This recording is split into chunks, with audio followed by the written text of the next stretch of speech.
Tanınmış tarzən Cəmaləddin Hüseynov vəfat edib. Naxçıvan Mədəniyyət Nazirliyinə istinadən xəbər veririk ki, Cəmaləddin Hüseynov uzun sürən xəstəlik səbəbilə dünyasını dəyişib. Qeyd edək ki, ustad tarzən Naxçıvan Musiqi Kollecinin müəllimi işləyib.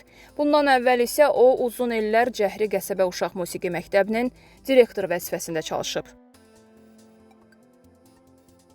Fövqəladə Hallar Nazirliyinin 112 qaynar telefon xəttinə Bakı şəhəri Səbail rayonunda yerləşən dənizkənarı Milli Park ərazisində bir nəfərin dənizdə batma təhlükəsində olması barədə məlumat daxil olub. Fövqəladə Hallar Nazirliyindən bildirilib ki, məlumatla əlaqədar dərhal hadisə yerinə Fövqəladə Hallar Nazirliyinin kiçik həcmli gəmilərə nəzarət və sularda xilasetmə dövlət xidmətinin Bakı bulvarı dalğıc axtarış qrupu cəlb edilib. Həyata keçirilən operativ xilasetmə əməliyyatı sayəsində dənizdə batma təhlükəsində olan 1999-cu il təvəllüdlü Əsədov Pərviz Fəxrəddin oğlu dalğıcılar tərəfindən xilas edilərək aidiyyatı üzrə təhvil verilib.